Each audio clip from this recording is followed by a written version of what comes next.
ప్రభునందు ప్రియమైన దేవుని బిడ్డలందరికీ శుభాభివందనాలు తెలియజేస్తున్నాను. ఆయుష ఆరోగ్యాన్ని ఇచ్చి ఉదయకాలంలో ప్రభుని స్తుతించే భాగ్యాన్ని దయచేసిన దేవునికి స్తోత్రం కలుగును గాక.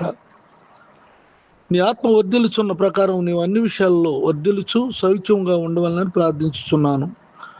3 యోహాను పత్రిక 2వ వచనం ప్రార్థన. కృపగలిగిన మా తండ్రి, దయగలిగిన ప్రభా, ఈ ప్రార్థనలోకి ఏపిస్తున్న నీ బిడ్డలను దీవించి ఆశీర్వదించండి, అత్యధిక దీవులతో నింపండి. అలాగే నా తండ్రి, డిఎస్ రాయబోతున్నటువంటి వారందరినీ నాయన అయ్యా నీ చేతులు ఎత్తిపట్టుకో. రేపటి దినాన్ని డిఎస్ రాస్తున్న నీ బిడ్డల మీద నీ దక్షిణాస్తుని బాహు నుంచి జ్ఞాపక శక్తినిచ్చి ఆలోచనిచ్చి చక్కగా డిఎస్ రాయటానికి సహాయం చేయండి. అంతేగాక నా తండ్రి నాయన, వ్యాపారాల్లో నీ వ్యవసాయం ఉద్యోగాలు చేసుకుంటున్న ఈ బిడ్డలకు అందరికీ నువ్వు తోడుగా ఉండండి. వారి చేతి పనులన్నింటినీ దీవించి ఆశీర్వదించు. సంతానం లేని వారికి సంతానం దయచేయండి. గర్భిణీ స్త్రీలకు సుఖప్రసవం దయచేయండి. ఉద్యోగాలు లేని వారికి ఉద్యోగాలు దయచేయండి. ఆర్థిక ఇబ్బందుల నుండి విడిపించండి. నెమ్మదిని శాంతిని దయచేయండి ప్రభా. అలాగే నా తోటి సేవకులని చేతులు ఎత్తిపట్టుకుని కాపాడుతున్న కృపలో ఉద్యోగాలు చేయమని యేసుక్రీస్తు పరిశుద్ధ నామములో ప్రార్థిస్తున్నాను తండ్రి, ఆమెన్.